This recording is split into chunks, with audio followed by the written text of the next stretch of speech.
Sur France Bleu Nord. Laurent Dereux. Vous le savez, nous sommes tous confrontés à des traumatismes dans notre vie. Alors certains un peu plus importants que d'autres, des moments gênants, parfois douloureux, qui peuvent laisser des traces, mais comment s'en débarrasser? Qu'est-ce que l'on peut mettre en place pour s'en sortir? Notre spécialiste de ce vendredi, c'est Olivier Dostani. Il est hypnothérapeute. Bonjour Olivier. Bonjour Laurent, ravi de vous Merci. retrouver, de retrouver les auditeurs. Après les vacances, c'était bien vos vacances? Ça s'est super bien passé. Bon. Je suis heureux de revenir. En forme, comme souvent d'ailleurs quand on revient des vacances. Vous êtes avec nous pour nous parler de l'hypnose. Alors c'est vrai que vous êtes les bienvenus, vous qui nous écoutez, pour apporter votre témoignage au 03 20 55 89 89. Avant de rentrer un peu dans les traumatismes, ce que je disais tout à l'heure, il y a traumatisme qui laisse plus ou moins de traces et l'hypnose permet de s'en sortir. On peut replanter un peu le décor d'abord sur l'hypnose. C'est quoi? On a cette image du spectacle, ça n'a rien à voir. Alors oui et non, c'est-à-dire qu'il y a plusieurs approches de l'hypnose, mais il n'y a qu'une seule hypnose, c'est-à-dire que l'hypnose est un état naturel finalement. Alors on peut l'utiliser pour divers usages, notamment le spectacle, mais bien évidemment quand on vient en cabinet, l'objet c'est pas de s'amuser, c'est de travailler sur une problématique. On fait pas la poule. On fait pas la poule. Vous dites c'est un état naturel, c'est-à-dire? Oui, tout à fait. Mais c'est-à-dire c'est une sensation de rêve éveillé dans laquelle vous passez spontanément plusieurs fois par jour. Sans le savoir. Sans le savoir. Bien souvent sans le savoir. Si vous voulez résumer un peu l'état d'hypnose, je vous invite à relire le poème de Prévert où il vous raconte justement que finalement il y a cet enfant rêveur au fond de la classe qui est en train de papillonner en regardant dehors, mais en fait il est dans sa bulle, il est dans ses rêves et il est dans cet état d'hypnose. C'est un état d'hypnose. Cet état d'hypnose, vous allez rentrer à peu près tous les 90 minutes. Ça va être un moment où vous allez faire un peu le ménage dans votre cerveau pour ranger, classer les informations que vous avez captées pendant 90 minutes. Alors vous dites ça c'est naturel. Oui. Ok, mais si on utilise l'hypnose, comment on la provoque? Comment vous arrivez à mettre une personne en état d'hypnose? Alors ça c'est une super question et ça va me permettre aussi Merci de l'avoir posé. Oui, tout à fait. Mais c'est surtout parce que ça va me permettre de lever une croyance. C'est-à-dire que derrière l'hypnose, il n'y a aucun don. C'est vraiment une compétence qu'on apprend, c'est un savoir-faire. Donc ne croyez pas que j'ai un don particulier, j'aimerais beaucoup, mais c'est pas le cas.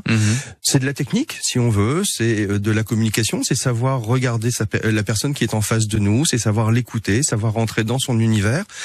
Toute une mise en confiance aussi qui est extrêmement importante. Et puis après, finalement, ça se fait tout naturellement. Oui, c'est ça. C'est en fait la mise en confiance, le fait que le patient soit en quelque sorte le patient totalement détendu et puisse entrer dans le truc. Il faut qu'il soit en confiance, il faut qu'il en ait envie. Alors quand tout ça est réuni, finalement, on le guide par des petites astuces de suggestions, des propositions qu'on lui fait, parce que finalement tout est histoire de choix.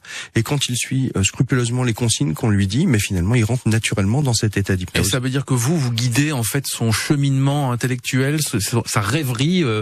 En quelque sorte ou pas? Alors, je vais le guider en lui ouvrant des portes qui vont lui permettre de réfléchir. Mais par contre, ce qui est important, c'est que je ne dirige pas sa réflexion.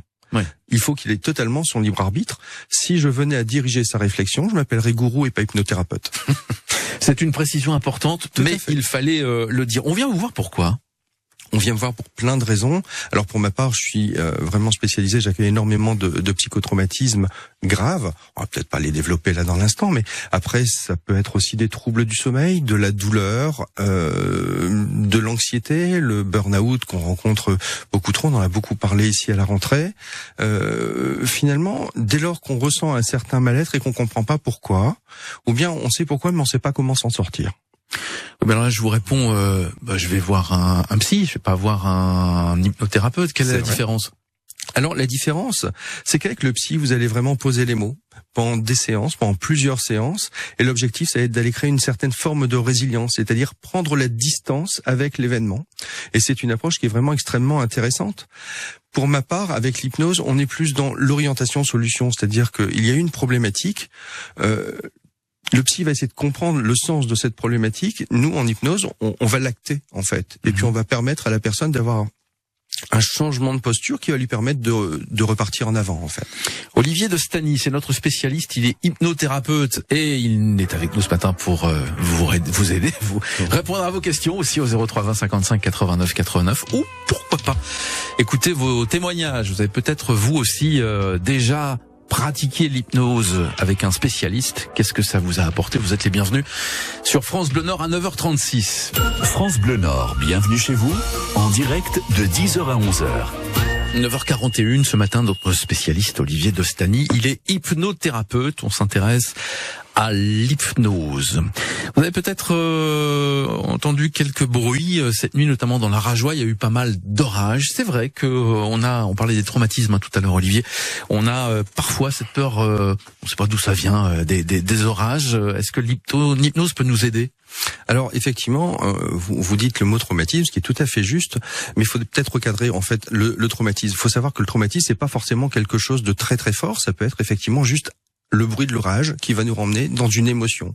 Le traumatisme, c'est quelque chose qui va déclencher une émotion de manière exacerbée. Alors effectivement, l'hypnose est officiellement reconnue par la Haute Autorité de Santé et puis l'Organisation mondiale de la santé, notamment comme étant l'une des approches avec le MDR qui sont réellement efficaces dans la prise en charge des traumatismes. Le MDR, c'est quoi ?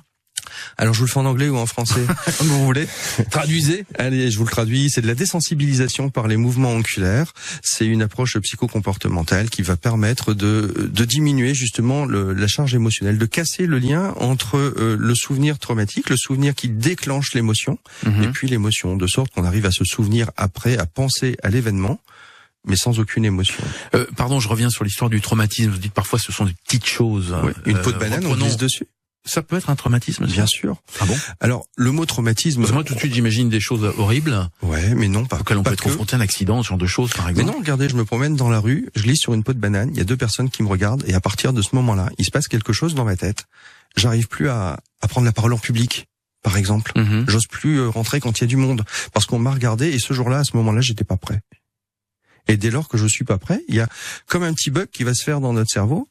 Le cerveau n'arrive pas à traiter l'information. Il sert à ça, le cerveau, c'est à gérer l'information, à la traiter, à la digérer. Mais là, il n'y arrive pas. Alors ça fait comme nos vieux vinyles, vous savez, ça tourne en boucle, on rentre dans un tunnel, on a un effet tunnel, et on voit le problème, mais on ne sait pas comment en sortir. C'est donc forcément lié à un moment, une remarque, peut-être à ce qui s'est passé dans l'enfance. Quelque chose de totalement anodin. On parlait de l'orage. Je me souviens avoir rencontré une personne il y a peu de temps pour une problématique autre que l'orage, mais l'orage s'est présenté pendant l'accompagnement parce que, en fait, ça a renvoyé un événement de vie particulièrement fort où elle a perdu un proche et ce proche est décédé lors d'une tempête. Il y a eu un orage, il y a eu un arbre qui est tombé malheureusement et depuis ce temps-là, on n'arrivait pas à faire le deuil, peut-être ? Alors le deuil, c'est aussi tout un mécanisme effectivement qui est complexe et ça peut figer le deuil. Ça peut figer le deuil et puis aussi créer justement des émotions à des moments précis. En quoi l'hypnose va nous aider à définir, déceler ces petits moments-là ? Vous l'avez dit, la personne qui était venue chez vous, elle n'était pas venue pour l'orage et puis finalement vous apercevez qu'il se passe un truc avec l'orage. Pourquoi ? Qu'est-ce qui se passe ? Mais parce que pendant la procédure, il peut y avoir un souvenir, une pensée, quelque chose qui arrive et qui permet de faire le lien. C'est-à-dire que la personne, par principe, réfléchit à sa problématique. Et on est obnubilé par cette vision-là. Mais par contre, le boulot de l'hypnothérapeute, ça va être de s'asseoir sur la chaise d'à côté et regarder avec un autre regard, une autre vision des choses, ce qui peut se passer. Et essayer de faire des liens naturellement. Et puis en fonction de ces liens, on progresse petit pas à petit pas. Doucement. Voilà, ça peut être sur plusieurs séances. Ça peut être sur une seule, ça peut être sur plusieurs, tout dépend des problématiques. Rarement sur une seule quand même, faut plus compter en général. Alors c'est vraiment une moyenne, parce que vraiment tout dépend des problématiques, mais souvent 4 à 6 séances.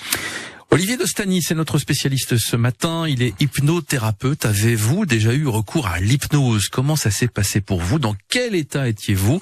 Qu'est-ce que vous avez ressenti ? Venez témoigner 03 20 55 89 89. The Best à 10h-10. Notre spécialiste ce matin, Olivier Dostany, il est hypnothérapeute. C'est vrai que l'on s'intéresse à cette hypnose tout au long de cette demi-heure avec vous, Olivier. Est-ce que tout le monde peut se faire hypnotiser ? Tout le monde peut, dans la mesure où c'est quelque chose de naturel. Il suffit d'en avoir envie. Si vous venez au cabinet et que vous n'en avez pas envie, on va jamais y arriver. Ou plutôt, vous n'allez jamais y arriver. Le thérapeute, lui, saura toujours faire sa technique pour vous y conduire. Si vous la refusez, ça marche pas. Alors, je vous demandais, vous qui nous écoutez ce matin, si vous aviez déjà pratiqué. On a Magali qui nous rejoint à Saint-Austrebert. Bonjour Magali. Bonjour messieurs. Bonjour Magali. Soyez la bienvenue Magali. Vous avez déjà donc consulté un hypnothérapeute. Ce qui m'intéresse, c'est de savoir ce que vous avez ressenti, dans quel état vous étiez. J'avais perdu 20 kilos physiquement sur mon dos. C'était fou, j'étais pas bien du tout. Le stress, la contrariété, le quotidien de la vie, quoi.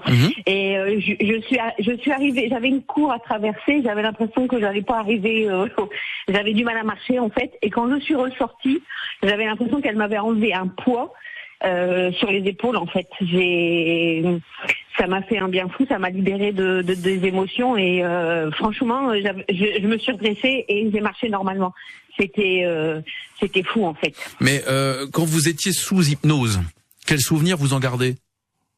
Alors, sous hypnose, on est conscient. Il y a juste en fait, moi, ça marche comme ça. Chaque fois que je le fais, c'est pas l'hypnose qu'on voit à la télé. Ça n'a rien à voir. On est conscient.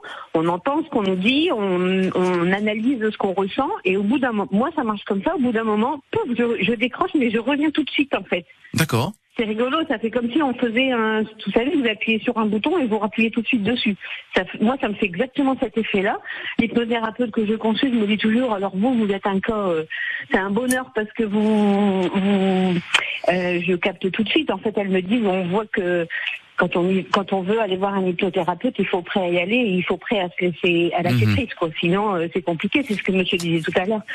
Justement, Olivier prend des notes depuis tout à l'heure de ce que vous dites. Olivier, votre sentiment par rapport à ce que dit Magali? Alors, c'est un témoignage extrêmement intéressant. Alors, déjà, il y a moi, ça marche comme ça. J'adore cette formulation parce que, effectivement, l'hypnose est personnelle. C'est-à-dire que Magali ressent les choses comme ça. Laurent, on va faire une séance d'hypnose ensemble, vous allez ressentir les choses autrement. D'accord. C'est vraiment un ressenti extrêmement personnel. Ce que j'apprécie aussi, c'est la façon, c'est quelque chose que j'entends aussi très fréquemment. J'ai l'impression d'avoir perdu 20 kilos. Et c'est vrai que la personne, pendant la séance, habituellement a les yeux fermés, c'est pas automatique, mais en général elle a les yeux fermés, c'est plus confortable. Et nous, quand on regarde la personne, parce que naturellement on regarde la personne en permanence pour pouvoir adapter aussi notre discours à ses réactions, on a vraiment cette réaction physique qui est flagrante. C'est-à-dire que le moment où il y a cette bascule qui se fait, vous voyez les épaules qui d'un seul coup se relâchent et parfois tombent de 2 cm d'un seul coup. Voyez, vous. La personne qui d'un seul coup effectivement va se redresser sur sa chaise. C'est aussi des termes que Magali employait. Je me suis redressé, j'ai avancé. Donc oui, ça c'est des choses qu'elle nous formule là comme ça, mais c'est des choses que l'hypnothérapeute constate et c'est vachement intéressant pour nous parce que justement ça nous permet de construire notre séance en temps réel. Magali, vous continuez à consulter votre hypnothérapeute? En fait, là, il y a pas longtemps, j'ai une dame qui est venue, qui fait à domicile, qui est sur Lens, mais qui était sur le secteur d'Étape et qui fait du domicile. Et en fait, elle est venue me faire une séance. Elle était à 2-3 mètres de moi. Et vers la fin de la séance, j'ai eu l'impression que ce qui n'allait pas en moi, et comme si elle avait fait, vous savez, avec comment il s'appelle là, qui envoie des toiles d'araignée là. Spider-Man. Comme si Spider-Man m'avait tiré.